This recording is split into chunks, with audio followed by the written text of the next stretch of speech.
संघं शरणं गच्छामि। अल्लाहु अल्लाहु अल्लाहु। सतनाम वाहेगुरु, सतनाम वाहेगुरु, सतनाम वाहेगुरु, सतनाम वाहेगुरु।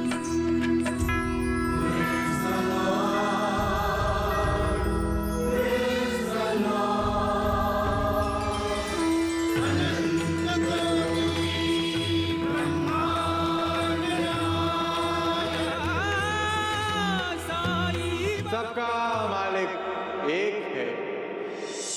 फकीर की सवारी मैंने गधे पर पूरी शिरडी में ना निकाली तो मेरा नाम भी छबुराव नहीं।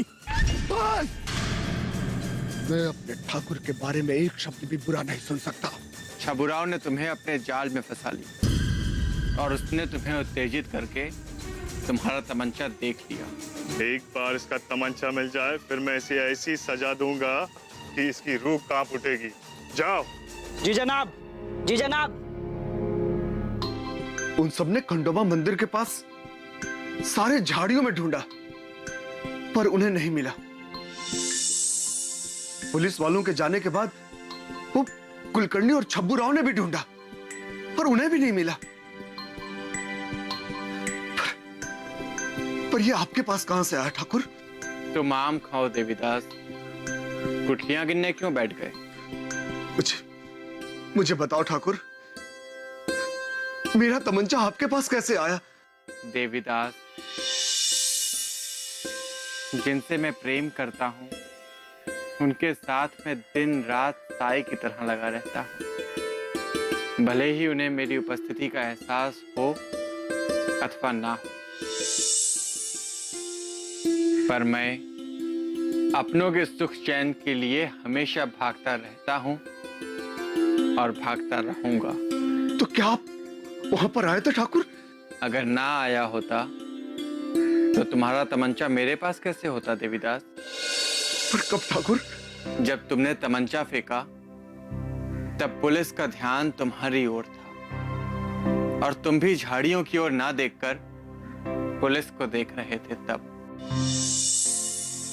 वैसे दरोगा ने तुम्हें कुछ फेंकते हुए देख लिया था। अगर आज पुलिस इस तमंचे को बरामद कर लेती तो तुम्हारी गिरफ्तारी पक्की थी।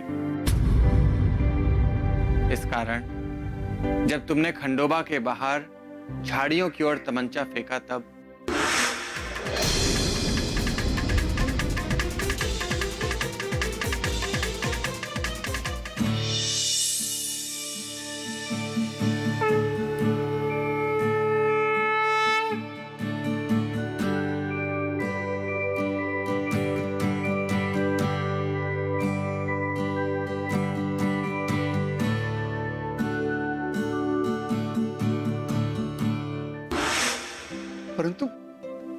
परंतु मैंने आपको वहां नहीं देखा। उस वक्त तो मैं झाड़ियों की तरफ ही देख रहा था ठाकुर। तुमने नहीं देखा क्योंकि मेरा मालिक नहीं चाहता था कि उस वक्त तुम मुझे वहां देखो। और अगर तुम मुझे वहां देख लेते तो आज का तमाशा शायद बहुत बड़ा हो जाता। इसलिए अच्छा ही हुआ कि तुमने मुझे वहां नहीं देखा।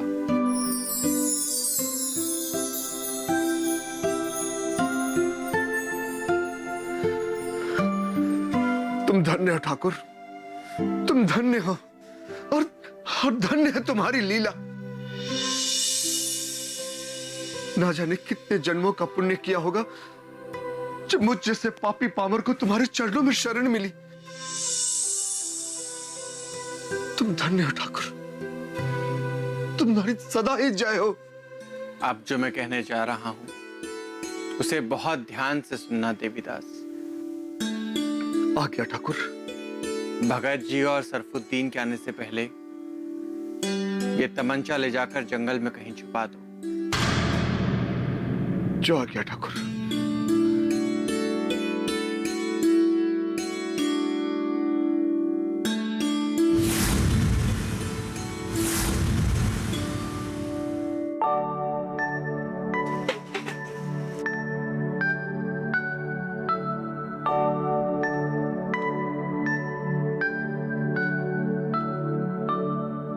भगत जी जल्दी कीजिए, देर हो रही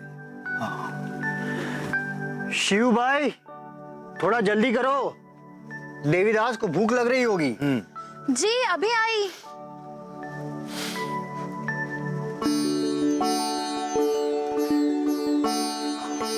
साईं बाबा, सरफू भाऊ और आपके लिए भी भोजन है। पर मैं तो कुछ देर में लौट कर आ ही जाऊंगा। आने में देर हो जाए तो भोजन कर लीजिएगा। हाँ ये ठीक रहे। एक बात पूछना चाहती थी। हाँ कहो। आज जो कुछ भी हुआ कुछ ठीक नहीं था।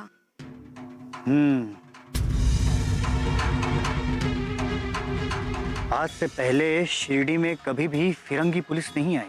पुलिस आई नहीं थी, कुलकर्णी भाऊ ने पुलिस को बुलवाया था। देवा के विरुद्ध उनके मन का आक्रोश बढ़ता जा रहा है।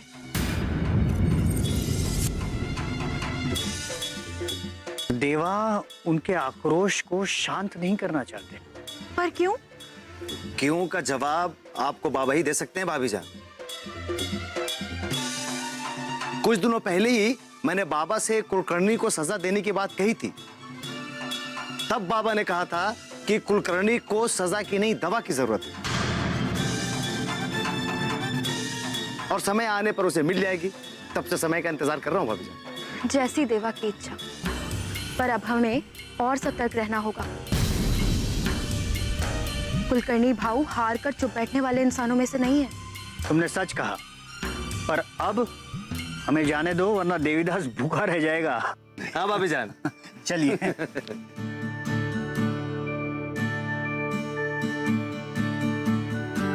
शिरडी के नाथ साईं बाबा, अपने सब भक्तों की रक्षा करना।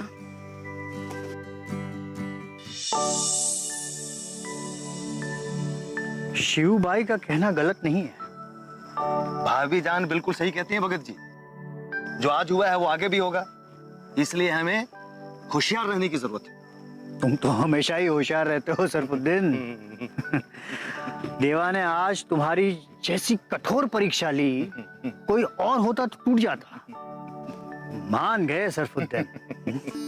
गुरु स्थान पर सर पटक डाला, पर अपनी परीक्षा में असफल नहीं हुए। भगत जी जानते हैं मेरी कामयाबी की वजह क्या है? तुम बताओगे तभी तो जान पाऊंगा। मुझे कामयाबी आपकी वजह से हासिल हुई है भगत जी। मेरी वजह से? हाँ, अरे आप जो हमेशा सब्र के साथ साथ बाबा में यकीन रखने की तालीम देते, वही तो आज काम आया। सब देवा की कृपा है। देवा कहते हैं कि उनकी द्वारका माई की सीढ़ियां चढ़ने वाला कभी भी हताश, निराश और परेशान नहीं हो सकता। बाबा बिल्कुल सही कहते हैं भगत जी। हाँ, लेकिन अब तेजी से चलो वरना देवीदास भूखा रह जाएगा।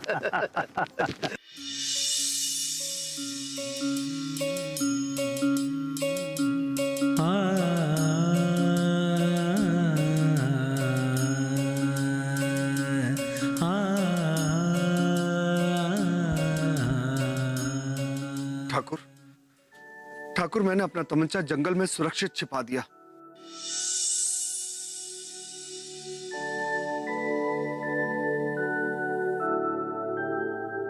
अच्छा किया, पर अब तुम्हें तुम्हारा तमंचा कभी वापस नहीं मिलेगा देवीदास।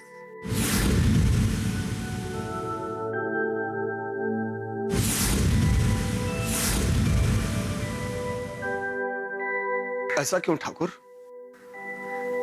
उसकी इच्छा है देवीदास। एक बात पूछूं ठाकुर, आप गुस्सा तो नहीं होंगे? तुम मातृभूमि के रक्षक हो देवीदास, देश को सुरक्षित रखना चाहते हो। तुम पर गुस्सा होने का तो सवाल ही नहीं उठता।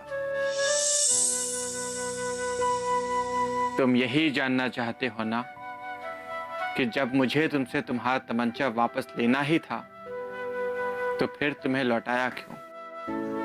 हाँ ठाकुर, ये बात मेरी समझ में नहीं आ रही। देवीदास, यदि तुम्हें खंडोबा मंदिर के बाहर फेंका हुआ अपना तमंचा नहीं मिलता तो तुम बार बार उसी जगह पर जाकर उसे ढूंढते रहते। आप सच कह रहे ठाकुर, मेरा ध्यान मेरे तमंचे पर ही लगा हुआ था। वो महलसा पति अगर मेरे साथ नहीं आए होते तो मैं वापस जाकर अपना तमंचा ढूंढ लेता, परंतु जब आपने मेरा तमंचा लौटाया तो मेरी बेचैनी का अंत हुआ। क्योंकि एक दूसरी बेचैनी ने पहली बेचैनी की जगह ले ली थी। तुम यही सोच रहे हो ना देवीदास कि मैंने तुम्हारा तमंचा वापस लौटाकर भी तुम्हें तुम्हारे तमंचे से दूर क्यों कर दिया। देवीदास, तुम्हारी बेचैनी का अंत करने से पहले मैं तुम्हें एक बात याद दिलाना चाहता हूं। मैंने कुछ समय पहले इस बात की चेतावनी भी तुम्हें दी थी। चेतावनी?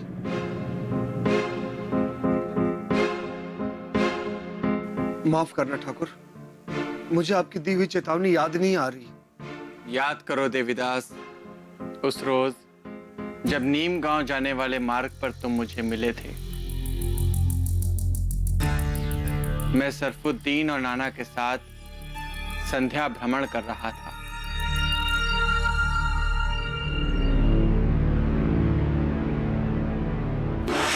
कई नए नए मित्र बना लिए हैं तुमने देवीदास।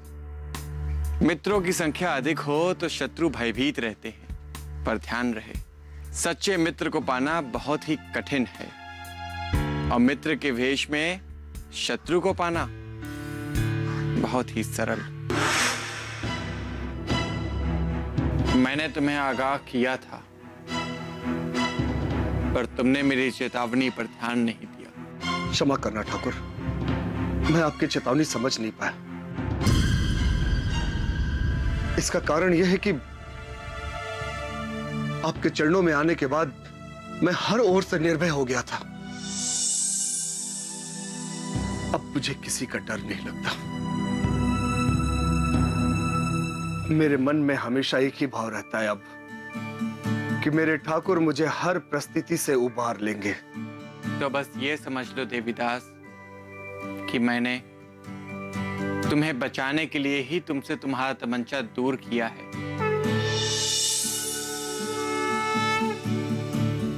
देवीदास, बस इतना समझ लो कि आज जो कुछ भी हुआ वो सिर्फ एक दस्तक थी, और आगे और बहुत कुछ होने वाला था। कुलकर्णी किसी ऐसे ही अवसर की तलाश में था, और आज तुम्हारी मूर्खता के कारण उसे वो अवसर मिल गया। पर मेरे मालिक के कारण वो इस अवसर का लाभ नहीं उठा पाया। पर ध्यान रहे, वो अब और अधिक फुफकारेगा, तुम्हें बार बार उत्तेजित करने का खेल खेलेगा।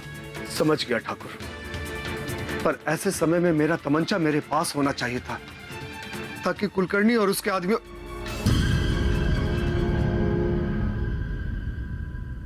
अब तुम्हें आवश्यकता से भी अधिक सावधान रहना होगा। वो दरोगा जो आज निराश होकर लौटा है, उसने मेरी शक्ल देख ली है। अब वो जरूर अपने जासूस चारों तरफ छोड़ेगा मुझे ढूंढने के लिए। इसके लिए तुम्हें अब एक स्वांग रचना होगा। कैसा स्वांग ठाकुर? राम जी भला करेंगे।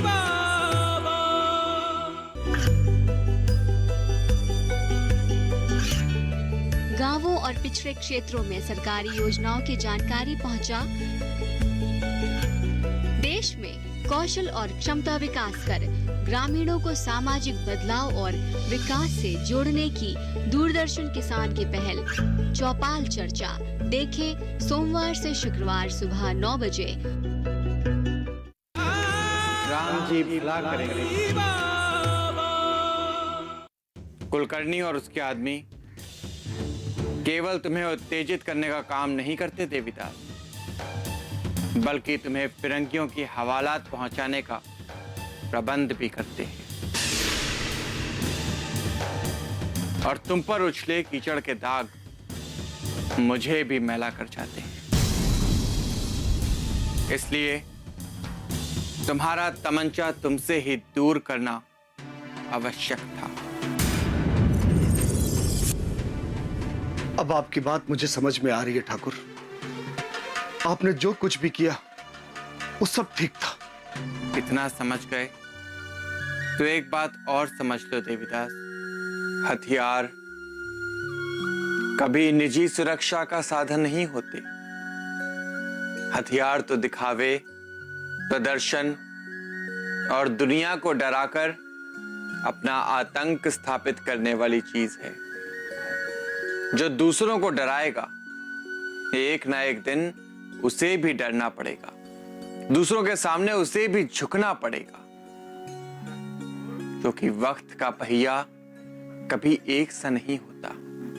भले ही वो रावण जैसा कोई वीर ताकतवर ही क्यों ना हो, एक ना एक दिन हर रावण को उसके राम मिल ही जाते हैं। ध्यान रखो, हथियारों की ताकत कभी तुम्हारे मित्र नहीं बनाती। हथियार तो दूसरों को झुकाने के लिए ही उठाए जाते हैं। हथियारों का अहंकार शत्रुओं की संख्या बढ़ाने वाला विनाश है। एक ऐसी होड़, एक ऐसी लत, एक ऐसी बीमारी है जो कभी संतुष्ट नहीं होती, और इसकी असंतुष्टि ही शांति के लिए संकट बन जाती है।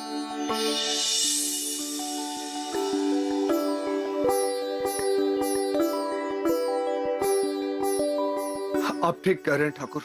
शायद उस वक्त मेरे पास तमंचा ना होता तो मैं बातों से ही काम चला लेता, या फिर दो हाथों से ही काम चला लेता। ये तो एक बात हुई देवीदास। दूसरी बात यह है कि अब फिरंगियों की पुलिस और उनके पिट्ठू कुलकर्णी की नजर तुम पर पड़ चुकी है। अब वे सब तुम्हारे विरुद्ध सजग और सचेत रहेंगे। कुलकर्णी और उसके आदमी अब दिन रात तुम पर नजर रखेंगे।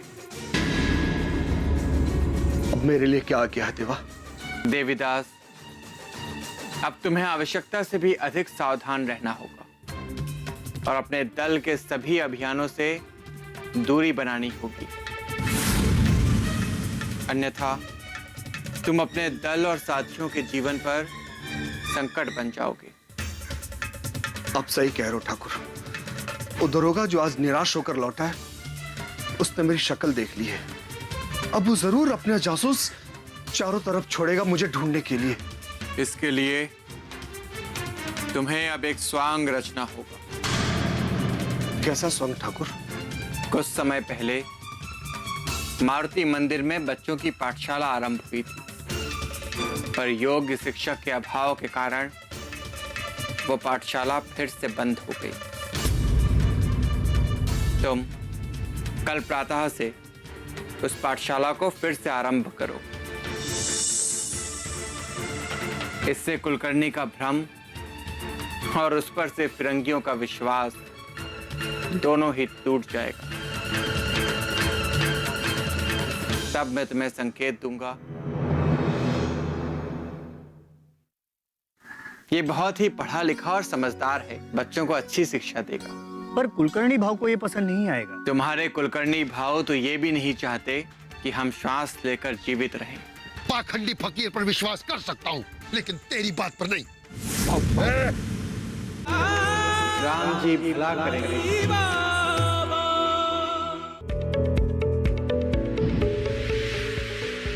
खुशहाल होंगे खेत, पशु रहेंगे स्वस्थ, सरकारी स्कीम का होगा लाभ, जब एक्सपर्ट्स का मिलेगा साथ, आपके सवाल विशेषज्ञों के जवाब, सिर्फ एक फोन कॉल की दूरी पर। देखिए किसानों का अपना प्रोग्राम हेलो किसान, सोमवार से शुक्रवार शाम 6 बजे से सिर्फ दूरदर्शन किसान पर। राम जी भला करेंगे।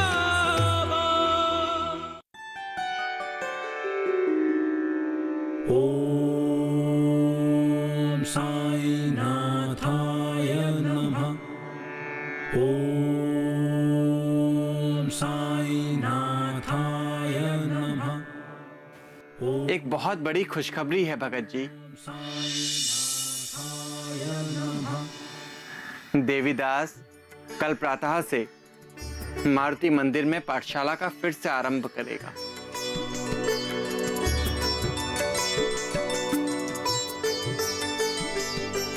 ये बहुत ही पढ़ा लिखा और समझदार है।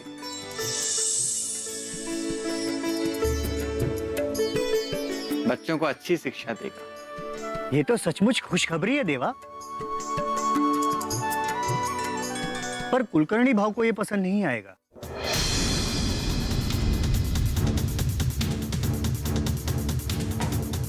वे नहीं चाहते कि शिरडी के बच्चे पढ़ लिख कर समझदार बने। तुम्हारे कुलकर्णी भाव तो ये भी नहीं चाहते कि हम श्वास लेकर जीवित रहें। पर हमने श्वास लेना तो बंद नहीं कर दिया, क्यों महलसा? समझ गया देवा। समझ गए हो तो भोजन करवा के देवीदास को अपने साथ ले जाओ और सुबह मारुति मंदिर की पाठशाला के सभी बच्चों से इसे मिलवा देना। जो आ गया देवा। राम जी भला करें, तुम्हारा भी और तुम्हारे कुलकर्णी भाऊ का भी। अब मेरे हाथों से किसी का भला नहीं होगा छबुराव, न उस पाखंडी मायावी फकीर का और न तेरा।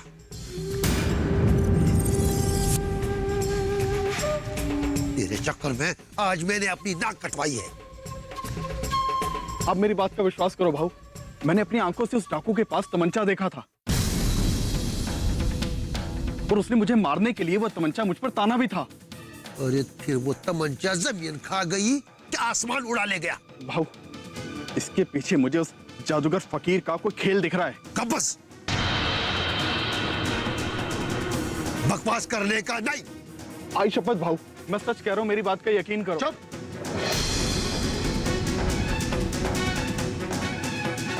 बिल्कुल चुप। एक बार मैं उस पाखंडी फकीर पर विश्वास कर सकता हूं, लेकिन तेरी बात पर नहीं। तू अपना विश्वास खो चुका है छबुराव। वो तो मैंने संभाल लिया, नहीं तो वो दरोगा साहब बहादुर के कान में 2-4 लगाकर मेरा पुलिस पाटिल की पद ही छिनवा देता। और भाऊ, फिर वो पिछड़ी मुर्गी झिपरी पुलिस पाटिल बना दी जाती। सचमुच भाऊ, आज आपने कमाल की चतुराई दिखाई है। वो दारोगा चारों खाने चित हो गया। जब आप उसे धमका रहे थे, उसके चेहरे पर हवाइयां उड़ रही थी। नट्टू, इस मूर्ख छबुराव से तो ज्यादा समझदार तू है। बस आप यही मात खा गए भाऊ।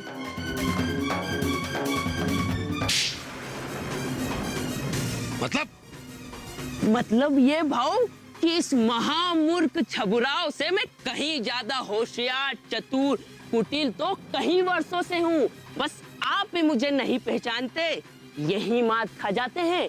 जबान संभाल के बात कर नट्टू। ये मत भूल कि तू पुलिस पाटिल कुलकर्णी बाबू के सामने खड़ा है। आज मैं तेरी समझदारी को मान गया। अब ये बता, उस पाखंडी को ठिकाने लगाने के लिए कौन सा उपाय है तेरे दिमाग में? तू एक शब्द जबान से मत निकाल, नहीं तो तेरी जबान खींचकर नाक में नकेल डाल दूंगा। मेरे मना करने के बाद भी तूने नट्टू को जिपरी के पुलिस पाटिल बनाने वाली बात बता दी थी ना? भाऊ, मुझसे गलती हो गई थी, मुझे माफ कर दो।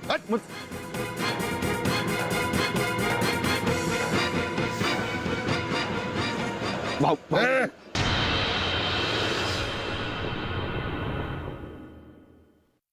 कल सुबह बारात धूपगांव वापस लौट रही है। मेरी इल्तजा है कि आप भी वापस धूपगांव चलें। रहने का बहुत अच्छा इंतजाम करवा देंगे। लक्ष्य पर पहुंचकर वापस लौटना मैंने सीखा नहीं चांद। वाह वाह नट्टू, वाह! क्या शानदार उपाय दिया तूने नट्टू। कल सुबह डोंगी पाखंडी की अर्थी उठेगी और जरूर उठेगी। जो जैसा करता है उसे उसका वैसा ही फल भुगतना पड़ता है। आरती श्री साईं गुरुवर की, आरती श्री साईं गुरुवर की, परमानंद सदा सुरवर